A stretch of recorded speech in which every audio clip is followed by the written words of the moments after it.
Hello and welcome back to Let's Play Rogue Trader with me, Break It Dawn. Let's go talk to the governor in her mansion. Well, my mansion, because the whole planet's mine. And she's only governor so long as I say so. And based off her performance or lack thereof at the spaceport, her term may be coming to an end.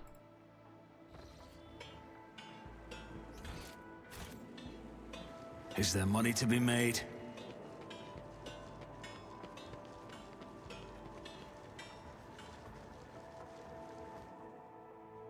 Did you hear? A vexing Godino caught her husband with the servitors again. Well, that's really gross. But also not unheard of. Plan. I believe it's the book Flesh and Steel that touches on that as well. Your surprise sounds terribly feigned. Are you truly surprised to learn that the head of the Godino family is seeking solace in such predictable places?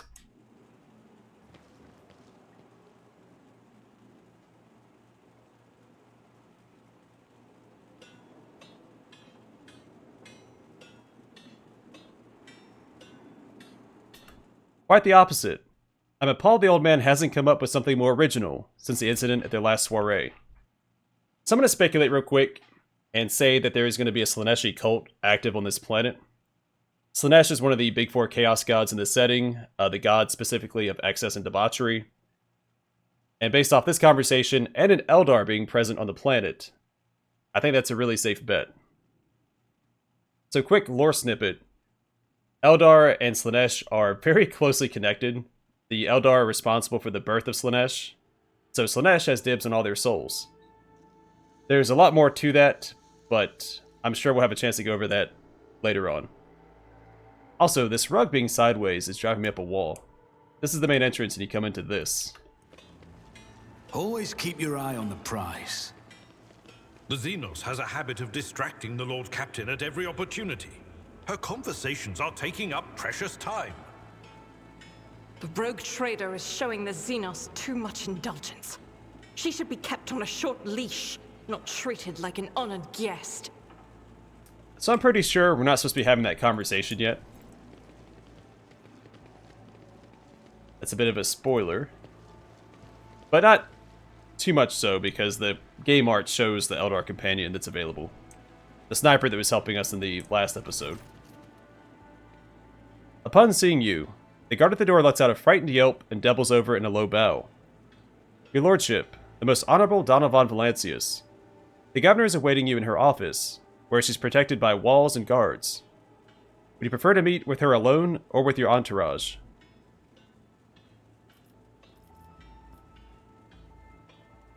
Yeah, I suspect an ambush. My entourage will accompany me in my meeting with the governor. Better safe than sorry.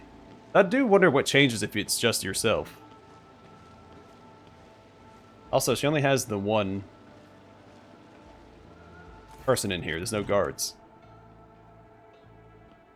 Vistenza Janus Viet ab Aram of Coronis is fiercely swiping at a data slate, issuing commands into a gilded vox.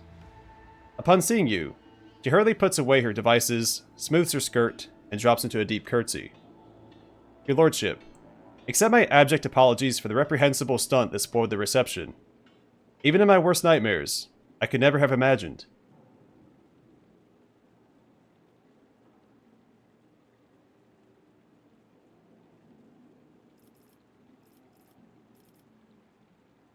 So I like half of option 1, the I don't care about your apologies. Option, or the second part of that, sounds too whiny.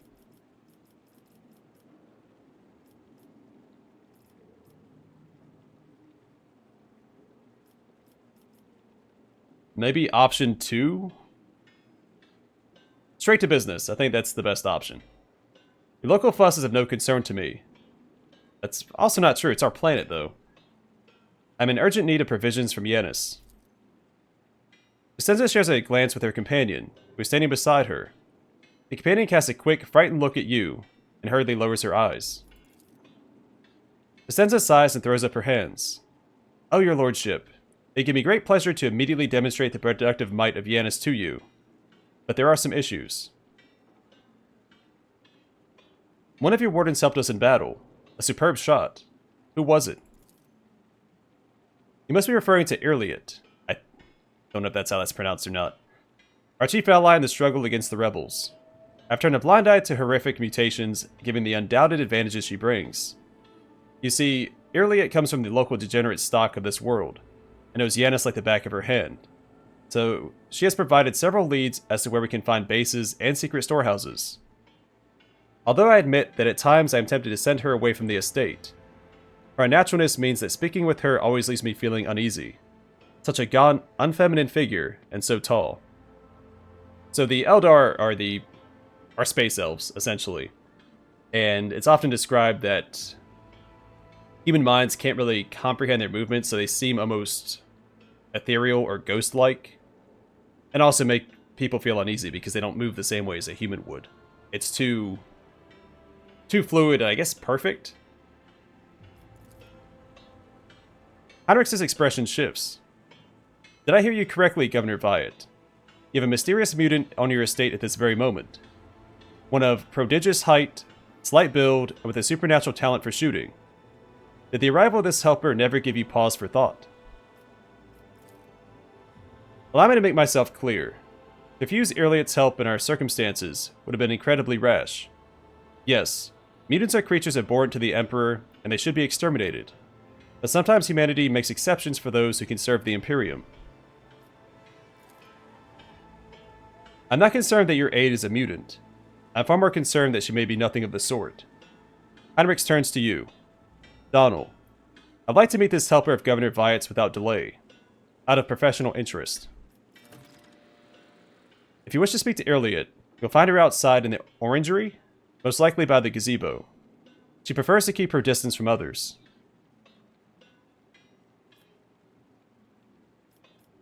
Footfall Station is on the verge of starvation. Can Janus supply the people there with provisions? Yes and no, your lordship.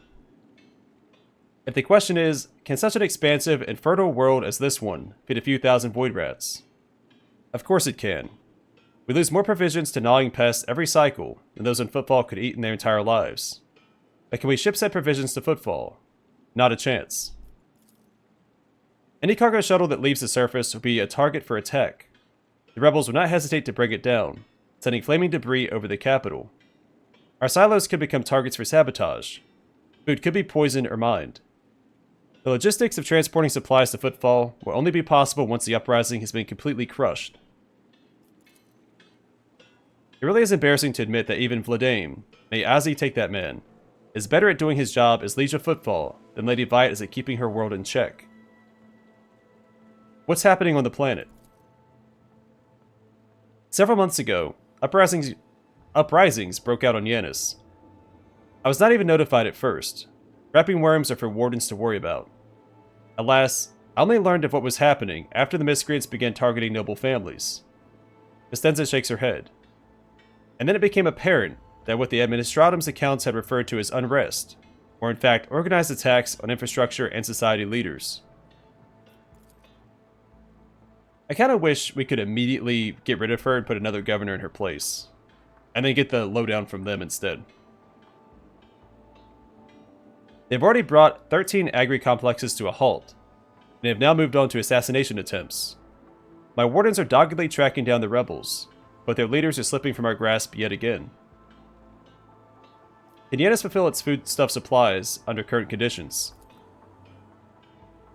I risk angering you, your lordship, but this is nothing compared to shamelessly deceiving you.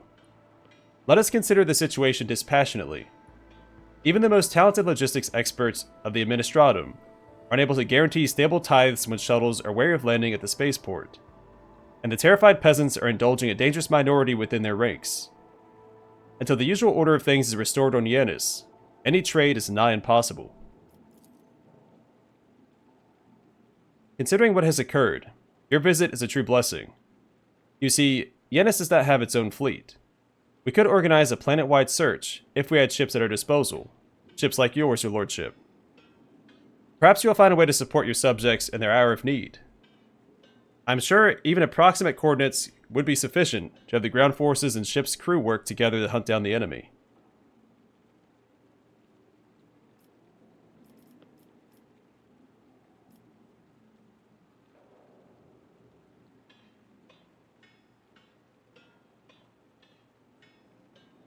Oh, I like option 6. Can I do option 1 and 6?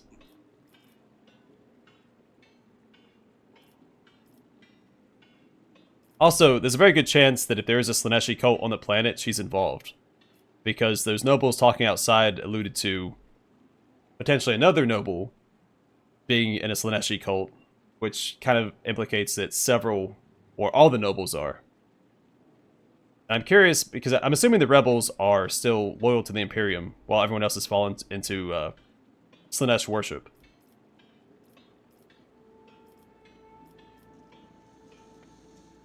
I really want to take option 1 and 6. So it looks like maybe we could take option 1 and 2, and then options 3 through 6 progress the conversation. I'm not interested in your excuses. Dealing with the rebels is your direct responsibility. Of course, you're entitled to insist that the conflict be resolved locally. According to my council's report, perhaps in a couple of years, when the security services have been re-equipped and a surveillance void station has been established on the orbit, we can, attacks notwithstanding, produce enough to satisfy the tithe collectors. Vistenza sighs. No doubt this answer displeases you. I do understand. But with our resources, it is the most likely scenario. You want me to go off and catch some rebels for you? Not quite, your lordship. My wardens are crushing the lowly saboteurs across the planet relentlessly. Donald. Oh, sorry, I didn't see the period there. It's like, why is he addressing me twice? But it will be for naught unless their nests are destroyed. Someone is controlling the riffraff who are perishing in thoughtless escapades, such as the one we witnessed today. And that someone could be hiding anywhere. You have resources and capabilities at your disposal, the likes of which I could never hope to possess. Your ship alone is an unequaled asset for tracking down criminals beyond the borders of my influence. Well, I'll track down these elusive fugitives myself. As for you, Vistenza, you will not be permitted to fail again. I'm removing you from your post as governor of this planet, and I'm placing you under arrest. When I have finished with the rebels, I'll decide what to do with you. Vistenza lets out a ragged gasp, as though she had been punched in the stomach. Your lordship, but I have served your dynasty faithfully and honestly. I have worked tirelessly to tame this unruly planet. She stops herself from speaking any further, and nods. As you wish.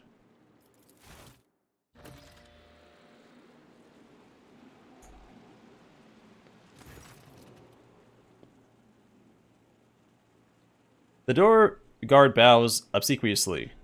Lord Von Valancius, we're most delighted to welcome you as our guest. Would your lordship prefer to speak to the governor alone, or with your entourage? I want to speak to the governor alone.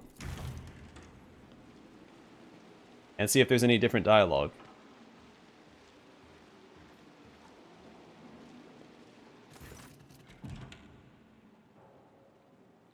Your lordship has deigned to pay me a visit. What do I owe the pleasure? Not toward her companion. Who is this person standing next to you? One of my ladies-in-waiting, Amelia. Amelia performs secretarial duties and helps me to remain in constant contact with those families who are most responsible for the productivity and prosperity of Janus. I trust my advisors implicitly, and over time Amelia has become not merely a faithful companion, but almost my shadow. Losing her would be like losing my right hand. Vistenza laughs and gives Amelia an encouraging nod. Amelia drops into a low curtsy. To bathe in the light of your greatness is a true honor, rogue trader. Tell me about Janus. Vistenza leans forward. Janus is a remarkable world, both in terms of its vast potential and in terms of the work that was carried out to transform it into an agri-world. House Viat has ruled on Janus for many generations, and each new governor has, without fail, contributed to the planet's taming. This world was once a wild planet, full of xenobeasts and utterly unsuitable for growing anything. To this day, despite our best efforts, Janus regularly rebels against us. Earthquakes, tsunamis, the emergence of new pests and weeds that invade the arable land. Sometimes I cannot help but think that this world was endowed with a consciousness. The consciousness of a capricious and stubborn child who likes to spoil everything that we have achieved. That's interesting. Is it an Eldar maiden world? That's what it's called. What do you grow on Janus? Mainly Helican flint corn and red turnip. Apart from that, in the southern hemisphere we have set aside vast tracts of land for the Grok's population.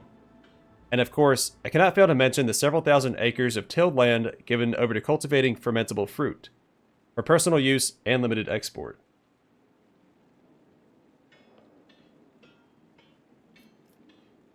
Even for an agri-world in the back of Beyond, this place is a real dump. It's not something my character would say. I must take my leave. No, actually, let's inquire, because we suspect there's a Slaaneshi cult here, and this may give us some insight into that. So even for an agri-world in the back of Beyond, this place is a real dump. What do you all do here for fun? When you have free time, that is. If you're asking about those of our circle, then let me assure you, there are enough noble families on world to keep boredom at bay. I frequently host guests, your lordship, and my servants arrange suitable entertainments, from parlor concerts to private executions of traitors who break imperial law. I must take my leave. Yeah, I was right, it is called a maiden world. Which would also explain why there's an Eldar here, but not Keep your wits about why there's not you. more of an Eldar presence.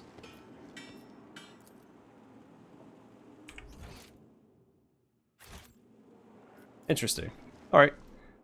Let's see if we can't find Eerie and find out how to properly pronounce her name.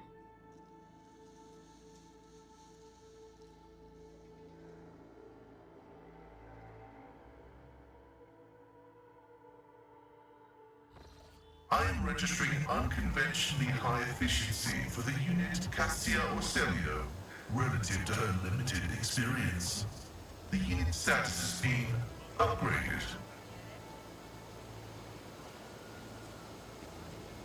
I'm sure she'll be pleased to hear that. Alright, so the orangery is probably... Yeah, I there's the always gazebo. Keep my options open.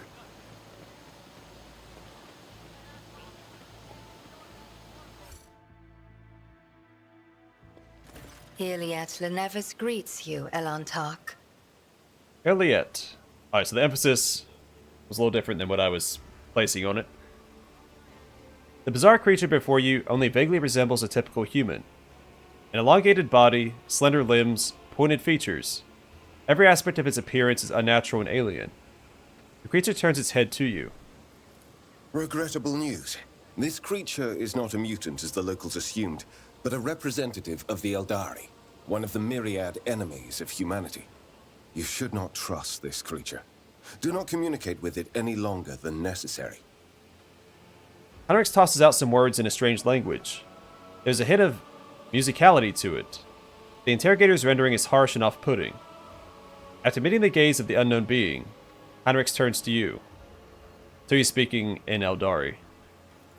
There is no need to mutilate my language, monkey. I speak yours well enough to converse with Elantark without a translator. And since you have discerned my path, I will be direct in my speech. So Eldar call humans... I always pronounce it Monkai. I knew it was supposed to be a play on monkey. But it looks like it is pronounced Monkey, so... I'll probably still say Monkai, because that's what I've been saying for 20 years or so. My soul is nothing kin to yours. Your kind call us Xenos, as if we are all as one. I came here to protect the Lilithon by assisting the Governor against her enemies. Will you hear me, or be blinded to sense by your precepts?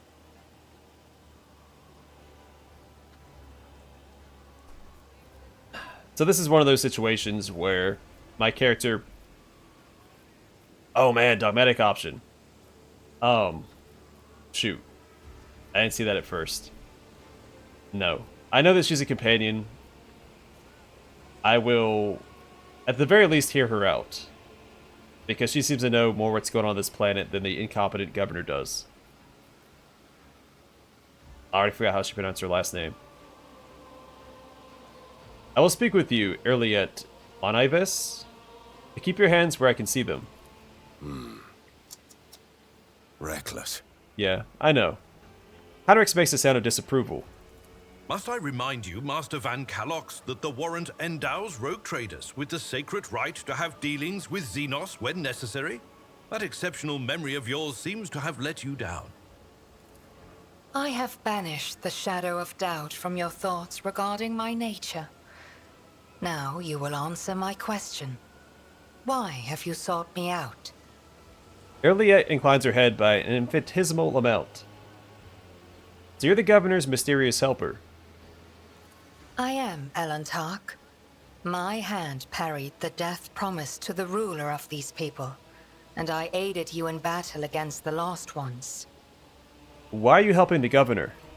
This world is in distress. I wish to protect it from unnecessary suffering. What do you know about the rank-and-file rebels? Only that they threaten the established order. There is much risk to this world should the ruler die. Erliette's face is unreadable. You detect a strange tension in her voice, as if she is choosing her words carefully. Do you know who is behind the uprisings on the planet? There is a malevolence here that drives your kin down the path of violence. Your answers are not particularly helpful. But you are not asking for help, Elantark. You are merely asking questions, the answers to which are either unimportant or wreathed in shadow. Explore this place. Speak to those who know. A simple task for you, and an insurmountable challenge for me, since my very appearance provokes fear and suspicion. When you learn anything, tell me. Perhaps then my answers will be helpful to your search.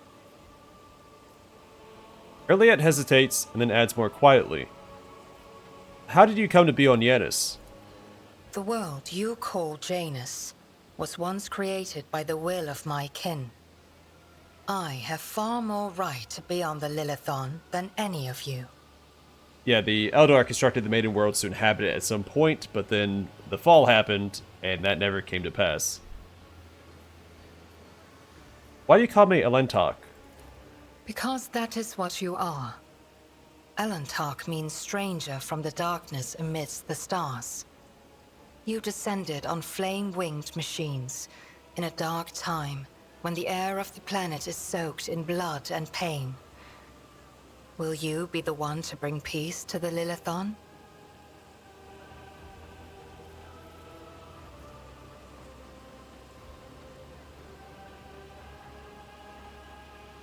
So I got the information that I wanted, which wasn't particularly helpful. I could make the argument that we recruit her to our team to keep an eye on her, and to interrogate her to figure out why the Eldar have a presence and investment in this planet. But I also want those dogmatic points, because they seem pretty few and far between. And even when we do get them, it's not very many.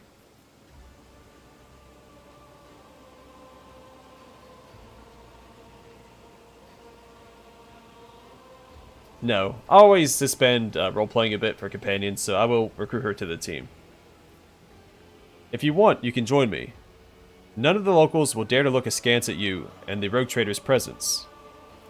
So be it. I will go with you. Erliette is silent for several seconds, her gaze fixed on something beyond you. Slowly, drawing out her words, she replies. With all due respect, are you sure this is the right decision? We know nothing about this Xenos or why she has wormed her way into the governor's confidence. As far as I can tell, she isn't especially keen to help us, and yet, for some obviously dark reason, she has decided to take part in our investigation. My judgments and choices are for me alone, Monkey. If uniting with your master will bring peace to the Lilithon, then it is the true path. Do not get in my way if you value your next breath. You have not yet spent enough time among humans if you think threats will dispose me more favorably toward you. The decision is yours, rogue trader. But let me be clear. I will terminate your pet Xenos at the first sign of her non-compliance. I am ready, Elantark. Let us go forth. Right, Erliet is a Xenos, one of the Asuryani. She's a ranger who follows the path of the outcast, and her skills in ranged combat are without equal. Erliet does not use human weapons and can wear either Eldari armor, if she learns the required feature, Drukhari armor. Erliet's unique ability instantly ends her turn, however at the start of her next turn she will make an attack that always hits its target.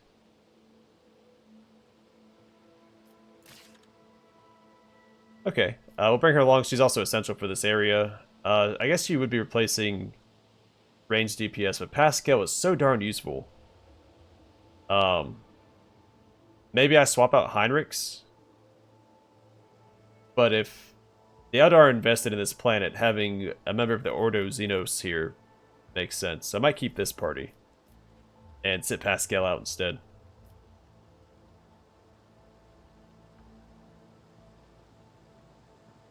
I don't want to, though. He's currently the party's MVP, so... But we'll make it work.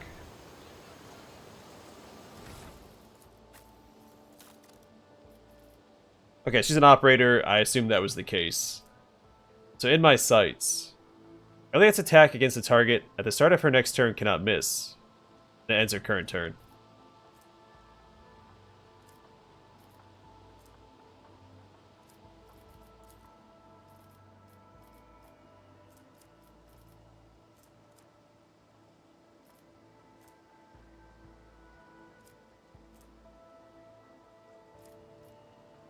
Alright, so we read all this stuff before. She got upgrade 3 and 4 for dismantling attack. So dismantling attack also intimidates all enemies in a 5-cell radius around the target, reducing their dodge and armor by 15% until the end of combat. The 4th upgrade, the target also provokes an attack of opportunity whenever it attacks. So her flagship post abilities are instant control. Torpedo control can be used the same turn a torpedo is launched. And determined scan. During vulnerability scan, the weak point never appears at the opposite side of an enemy void ship. Also, there's an additional 5% bonus to damage dealt to the scan weak point. In origin talent, she has Children of the Asuryani. The Eldari are supernaturally agile and can advance their agility, perception, and awareness skills regardless of their class. They also gain plus 15% dodge chance and plus 2 initiative. Eldari weapon proficiency allows the character to use Eldari weapons such as an Eldari long rifle, shuriken catapult, and others. In my sights, we read that already. Swift movements grants plus 2 movement points. Last weapon expert. Enemies suffer a minus 20% penalty to dodge against last weapon attacks. Swift sight. In my sights costs only 1 AP. Craft World Cruderok. Craft worlds are colossal vessels that carry the remnants of the once great and numerous Asuryani people through the darkness of the void. Each craft world a marvel of psycho, engineering, and a self-sustaining abode. Over such long periods of isolation from the rest of their kin, even unique cultures have formed among the craft world's denizens. Asuryani Outcast. A child of Asuryani who has chosen the path of the outcast and willingly left their craft world to wander and explore the cosmos. Outcasts are masters of survival and skilled sharpshooters who prefer to destroy their prey from afar. So, not all Eldar are fighters. They have different paths that they follow. And you can get lost on a path. And that's what happened with her. She became an outcast and committed to a path. Normally they cycle through them instead. So they never fully committed to one, but they can be. Probably not explaining that super well. Again, most of the stuff we can probably touch on later, but there's multiple paths they can take. You have the Reapers, the Howling Banshees, the Outcasts. There's a bunch of different combat-oriented paths they can take. And Eldari equipment. Let's see what she starts with. So she has Eldari Ranger armor. So base armor property plus 10% dodge if the wearer is in any cover. Eldari long rifle. So we have some other equipment we can give her as well. And she is leaning into ballistic skill. Fair enough.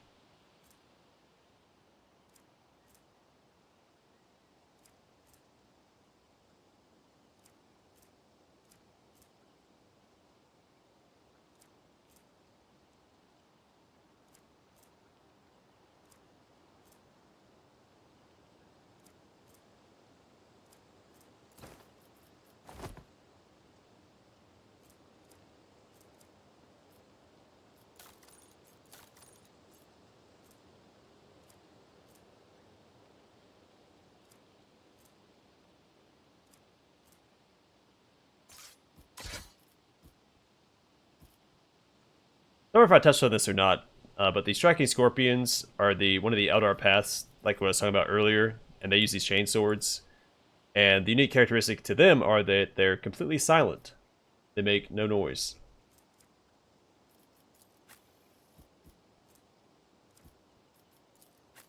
Yeah, that'll have to do for now. Alright, let's go and level her up real quick. So she's an operative. I think we'll make her an assassin.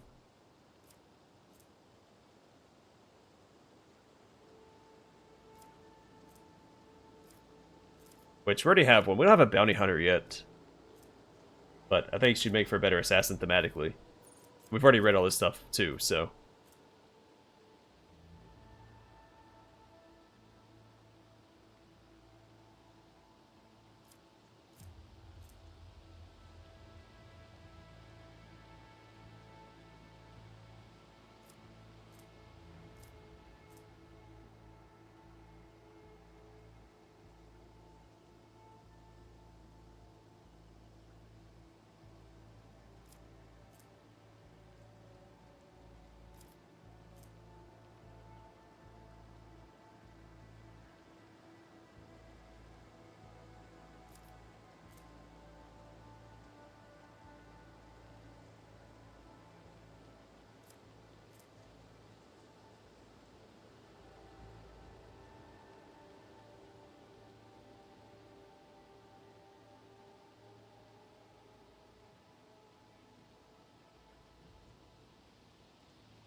Might do fainting attack here.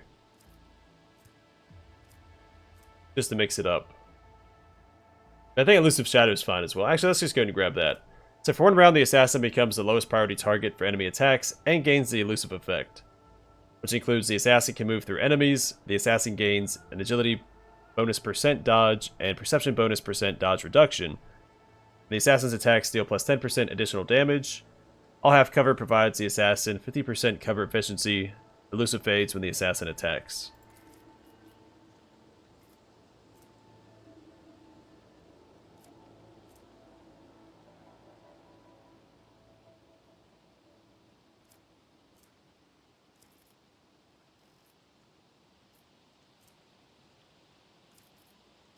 She doesn't have that many talents down here. She has the Swift Sight upgrade. Read my sights. Penetrating Sight. In my sights gains additional armor penetration equal to perception %. And Prescient Sight. In my sights gains additional dodge reduction equal to ballistic skill %. I mean, I'll just go and lean into that. I mean, it's her big special ability. Why not? Then she gets AP increase and... I guess perception. Why not? No, I just do ballistic skill later.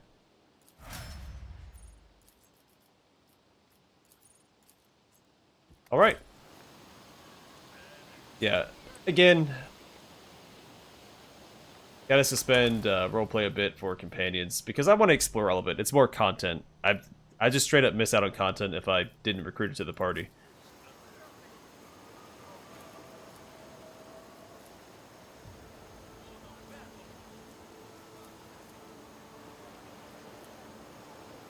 In fact, how much range does she have? Long rifle, it's at 18. Same thing she has, right? Oh no, Wanderer's Portent. I mean, it's still a long rifle, but it's better.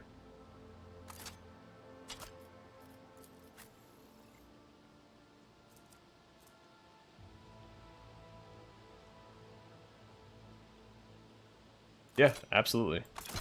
Take that. And she can have the junk one. Alright. I'm going to call it here. Next time, we will figure out what we have to do next. I guess return to the ship, right?